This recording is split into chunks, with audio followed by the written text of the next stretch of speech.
আসসালামু আলাইকুম। ওয়ালাইকুম আসসালাম রহমতুল্লাহ বারাকাত। জাকির ভাই, এককভাবে আমরা দাওয়াত দিতে পারি এবং আমরা মানুষকে সত্য ও সহিষ্ণুতার পথে ডাকতে পারি, কিন্তু সম্মিলিতভাবে একজন মুসলমান হিসেবে আমাদের জন্য সবচেয়ে ভালো উপায় কি, বিশেষ করে এই সময়ে যখন বোমা বিস্ফোরণ আর নানা সন্ত্রাসী কাজের জন্য আমরা সবাই সমালোচিত হচ্ছি? অনেক ধন্যবাদ। ভাই, একটা প্রশ্ন করলেন যে এককভাবে আমরা দাওয়া দেই, এটা ফরজ, সম্মিলিতভাবেও দেই, কিন্তু বর্তমানে যখন মুসলিমরা বোমা বিস্ফোরণের জন্য সমালোচিত হচ্ছি, এ সময় কি করা উচিত? আসলে আমাদের উচিত আলহামদুলিল্লাহ আল্লাহ এবং রাসূলের নির্দেশ অনুসরণ করা। একটা বিষয় বুঝতে হবে যে কোরআনে পরিষ্কারভাবে বলা আছে সূরা মাইদা অধ্যায় 5 আয়াত নম্বর 32, যে যদি কেউ কোনো মানুষকে হত্যা করে, হোক সে মুসলিম বা অমুসলিম, যদি সেই হত্যা মাতৃভূমিকে রক্ষার জন্য না হয়, বিশৃঙ্খলা সৃষ্টির জন্য না হয়, তাহলে সে যেন পুরো মানব জাতিকে হত্যা করলো। আর যদি কেউ কোনো মানুষকে বাঁচায়, তাহলে সে যেন পুরো মানব জাতিকে বাঁচালো। এখান থেকে আমরা বুঝতে পারছি যে নিরপরাধ কোনো মানুষকে হত্যা করা ইসলামে হারাম। যেহেতু আমরা মুসলিম, আমাদের দায়িত্ব সারা বিশ্বকে কোরআনের এই নির্দেশ পৌঁছে দেয়া যে মুসলিম বা অমুসলিম যে কোনো নিরপরাধ মানুষকে হত্যা করাটাই হচ্ছে হারাম। এটা কোরআনের শিক্ষা। এবং হয়তো কিছু তথাকথিত মুসলিম আছে যাদের আছে খারাপ উদ্দেশ্য বা যাদের আছে ভুল শিক্ষা, তারা ভাবে হত্যা করা অন্যায় না। হয়তো এমন কিছু মুসলমান আছে যারা ভাবতে পারে যে আমরা জানি। কিছু মানুষ আছে যারা অন্যদের মগজ ধুলাই দিয়ে বলে যদি এসব করি তাহলে আমরা জান্নাতে যাব। কাজেই বোঝা যাচ্ছে এইসব ভাবনা হলো অবাস্তব ভাবনা। যদি সত্যের পথে চলতে হয়, কোরআন এবং সুন্নাহর আলোকে চলতে হবে।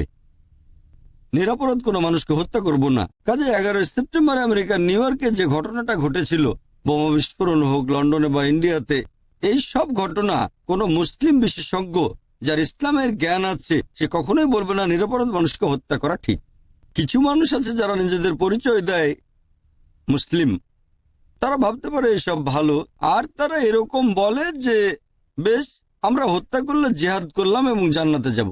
আসলে এটা অবাস্তব ভাবনা। আর আমাদের মুসলিমদের পরিষ্কার ধারণা থাকা উচিত যে নিরপরাধ মানুষকে হত্যা করা হারাম,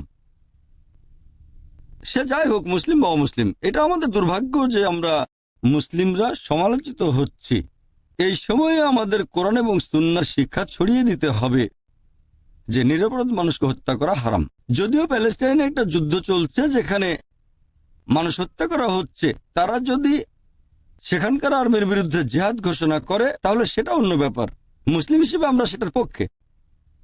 যদি ইসরায়েল সরকার প্যালেস্টাইন আক্রমণ করে আর প্রতিদিন শত শত মানুষ হত্যা করে, হাজার হাজার মানুষ মারা যায়, যদি ওরা আর্মির বিরুদ্ধে যুদ্ধ ঘোষণা করে, সেটা সম্পূর্ণ আলাদা বিষয়।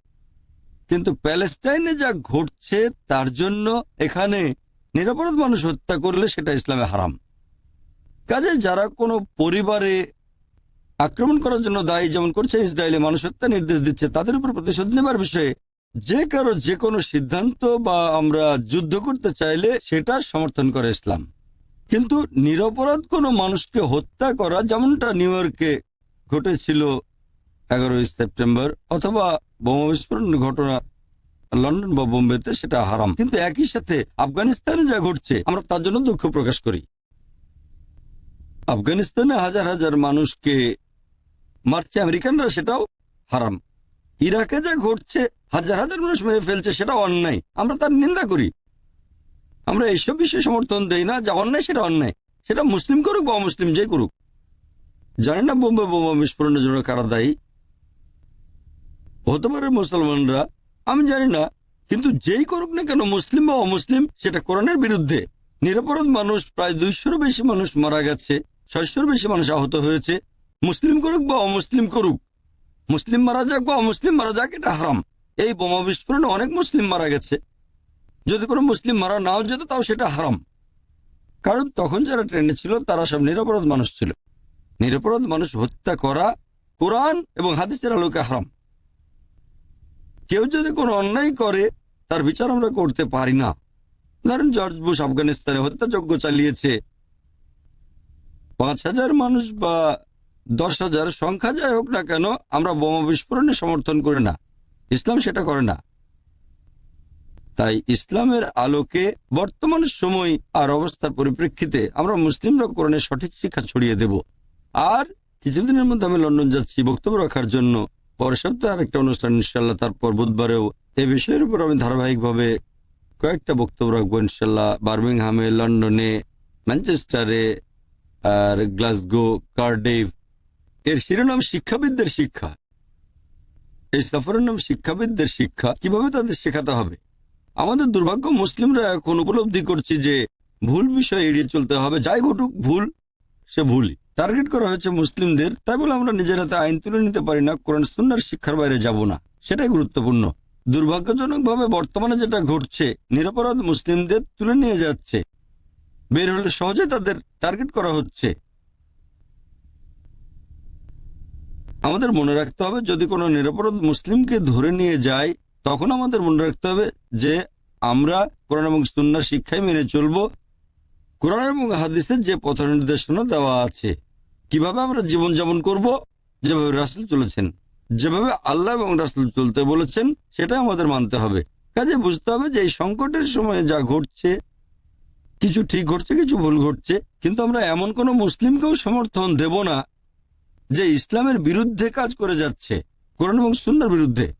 আর কোনো ভুল নেতৃত্বকেও মানব না। মুসলিম নামধারী কেউ সত্যিকারের মুসলমান না। যেমন ধরেন, অনেকে আছে মুসলিম নামধারী যারা একের পর এক অপরাধ করে যাচ্ছে, কিন্তু সত্যিকারের মুসলিম এমন একজন মানুষ যে কোরআন এবং সুন্নাহ অনুসরণ করে আর নিজের ইচ্ছাকে আল্লাহর কাছে সমর্পণ করে। একজন সত্যিকারের মুসলিম কখনো এই ধরনের অন্যায় করবে না। হয়তো পথভ্রষ্ট হতে পারে পৃথিবীর যে কোনো প্রান্তে, এই ধরনের কাজই প্রমাণ হয় না যে 11 সেপ্টেম্বরে যা ঘটেছে সেটা মুসলিমরা করেছে বা করেনি। কিন্তু যদি কোনো প্রমাণও পায় যে কাজটা মুসলিমরাই করেছে, তারপরও ইসলাম কখনোই নিরপরাধ মানুষ হত্যার সমর্থন করে না। আশা করি উত্তরটা পেয়েছেন।